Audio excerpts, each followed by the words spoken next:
আজকে আমি যে রান্নাটা করব সেটা হচ্ছে সজনে ফুল, বেগুন আর পোস্ত দিয়ে কম লঙ্কা কম তেলে রান্নাটা করব। আর এটা ডায়াবেটিস পেশেন্ট যারা আছেন তাদের খাওয়ার জন্যই এই রান্নাটা করা। আর এই রান্নাটা করার জন্য প্রথমে আমি কড়াই 2 থেকে 3 পলা তেল দিয়ে দিলাম। তারপরে বেগুনটা দেব। বেগুনটা দেওয়ার পরে নাড়াচাড়া করে নেব খানিকক্ষণ। নাড়াচাড়া করতে করতে যখন ভাজা ভাজা হয়ে যাবে বেগুনটা, মোটামুটি ভাজা ভাজা হয়ে গেছে বেগুনটা, এরপরে আমি এতে সজনে ফুলটা দিয়ে দেবো। শীতকালে এই সজনে ফুল খাওয়াটা খুবই উপকারী, আমরা সবাই জানি। আর সব সময় পাওয়া যায় না, এটা শীতকালেই এটা পাওয়া যায়, তাই যে কদিন পারা যায় এটা খেয়ে নেওয়াই ভালো শীতকালে। আর সজনে ফুল দেওয়ার পরে আমি নাড়াচাড়া করে নুন আর হলুদটাও দিয়ে দিচ্ছি।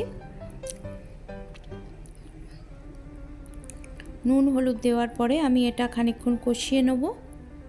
এটা রান্না করতে বেশি সময় লাগে না, খুবই তাড়াতাড়ি রান্নাটা হয়ে যায়।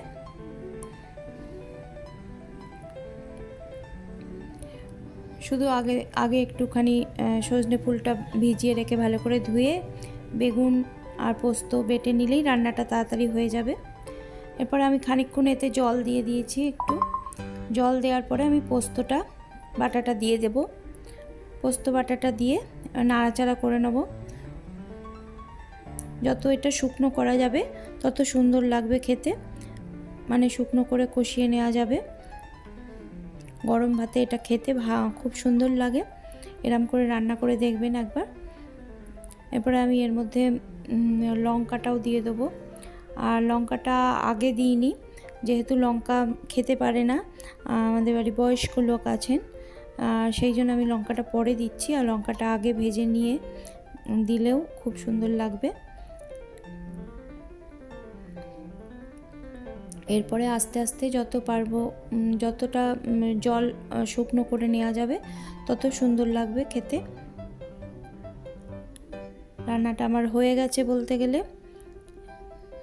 যতক্ষণ পারছি একটু শুকনো করে নিচ্ছি। যত এটা কড়াটার চাপা খুলে যত শুকনো করা যাবে তত ভালো লাগবে।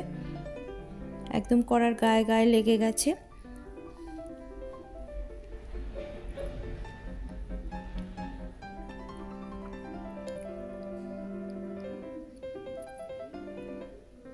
এরপরে আমি এটা তুলে নেব কড়া থেকে।